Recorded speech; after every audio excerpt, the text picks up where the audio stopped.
pues hemos tenido un coloquio realmente rico y muy diverso,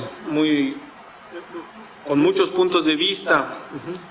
Se han tocado, entre otros, las causas de las inundaciones, se ha considerado la influencia en la cuenca alta, en la cuenca propia, la misma marea de tormenta.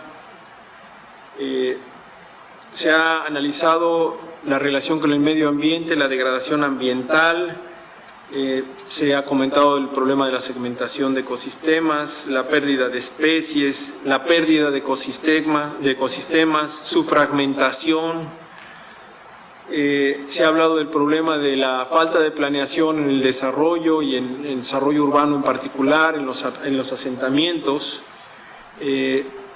Se comentó, por ejemplo, que en los últimos 50 años pues, realmente se ha avanzado muy poco en la disminución de los eventos de inundación y quizá en algunos aspectos se ha aumentado el riesgo sobre todo, ¿no? Entonces, parte de las cuestiones que queremos nosotros avanzar es hacia dónde ir en los próximos 50 años para que esta situación mejore, ¿no?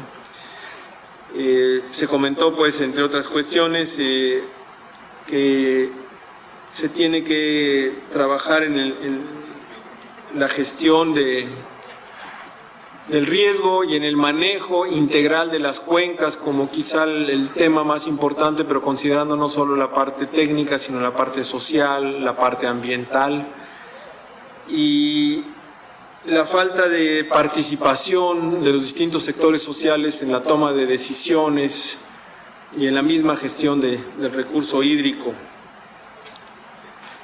También se hizo ver la sinergia que provoca el cambio climático en toda esta problemática de las inundaciones y cómo las pueden agravar, ¿no? Entonces, entre las distintas propuestas se ha manejado la necesidad de fortalecer los sistemas de prevención y alertamiento, tener mejores sistemas de monitoreo, la restauración ambiental, en particular de humedales, de bosques, etcétera, la construcción y mantenimiento de infraestructura de protección contra inundaciones y las ventajas y desventajas que éstas pueden tener, problemática que esto tiene que tener.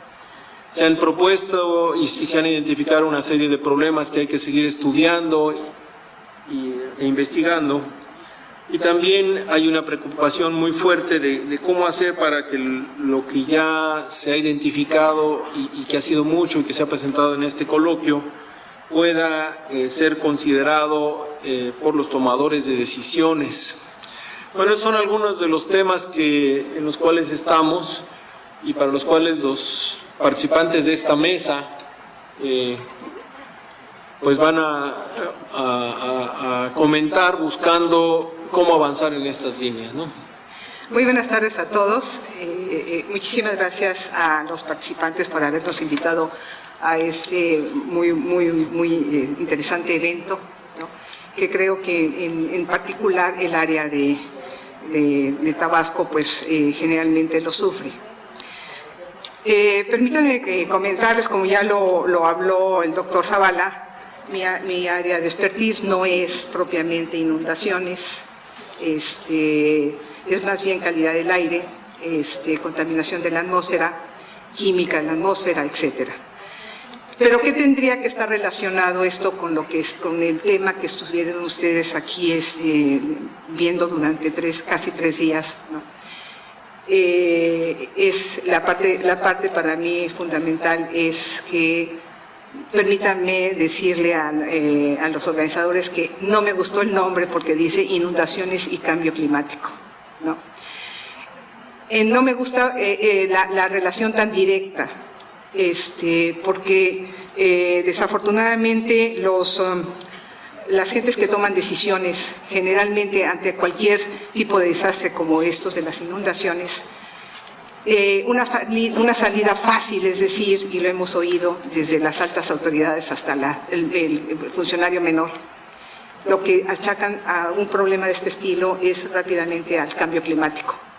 Y ante eso la sociedad no puede hacer nada. O sea, no puede inclusive demandar si hubo un mal manejo del agua, un dique mal puesto, etcétera. Entonces, ese es el cambio climático. Y es un ente como abstracto si para algunos de los científicos se es abstracto, para la sociedad en general todavía le es más abstracto. Sin embargo, está acostumbrado a oír lo que se llama cambio climático, nada más. Y es como, para mí es como un fantasma que anda ahí y no ayuda en nada, ¿no?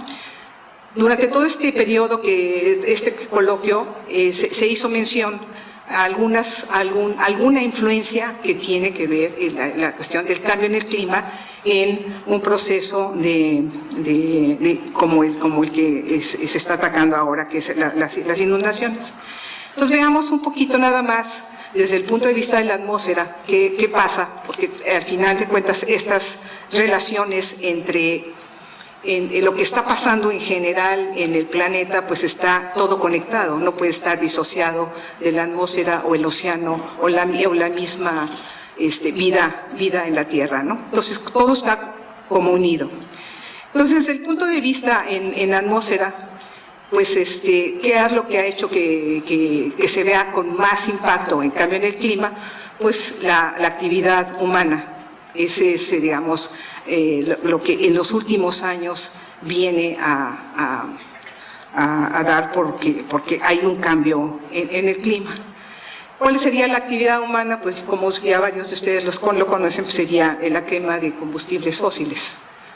Y entonces, bueno, con ello, pues entonces las emisiones de CO2 y que es un gas de efecto invernadero, y algunos otros gases de efecto invernadero en menor cantidad, pero como el ozono, etcétera, ¿no? Eso hace que eventualmente, pues sí tenga un impacto en la temperatura de la atmósfera y en la superficie de la Tierra. Pero ese cambio de temperatura también va a cerrar el ciclo en términos de que en la atmósfera pues hay un montón de especies químicas que dependen, sus reacciones dependen de la temperatura. Entonces es como que las emisiones de gases a la atmósfera hacen que cambie la temperatura de la Tierra, y también la temperatura también hace que cambien algunas reacciones químicas en la atmósfera. No me voy a poner a detallar cuáles reacciones. Entonces, como un ciclo que evidentemente si está en equilibrio no pasa a mayores. Entonces, es en ese sentido que podemos hablar y algunas de esas especies también, en particular las partículas que se emiten también por quema de combustibles fósiles, también agregan su parte. Lo fundamental es para salud en el ser humano, pero también tienen un efecto directo en el clima. Es una manera muy sencilla de decirlo, pero hay toda una base científica. Decir que las emisiones que vienen directamente de los escapes, ¿no?, de los automóviles, las fábricas, etcétera, pues sacan partículas primarias que llevan un alto contenido, entre comillas, lo voy a poner de hollín, o sea, lo que nosotros conocemos como hollín. Y esas partículas, cuando están en la atmósfera, lo que hacen es absorben radiación y eventualmente la sueltan a la atmósfera, entonces a sus alrededores calientan a la atmósfera. También tienen su parte directa para calentar a la atmósfera, pero también tienen su parte para enfriar a la atmósfera, nada más por tener materia, ¿no? Bueno, en fin, entonces hay todo un ciclo. Pero si ustedes se dan cuenta, ¿qué tendría que ver con las inundaciones? Bueno, pues hay también, dependiendo de la cantidad de vapor en la atmósfera, etcétera, y ciertos equilibrios, pues habría formación de nubes, habría cambios en el clima local.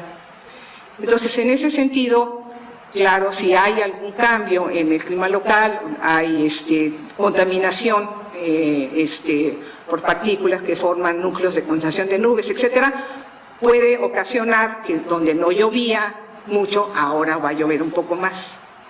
Pero sin embargo, todo este coloquio que se ha organizado ustedes vieron que había realmente muchísimas vertientes por las cuales puede de repente haber una inundación, desde la cantidad de agua que cae, de cómo se mueve el agua en todas las riberas del río, los deltas y no sé qué, hablaron un montón de agentes, ¿no?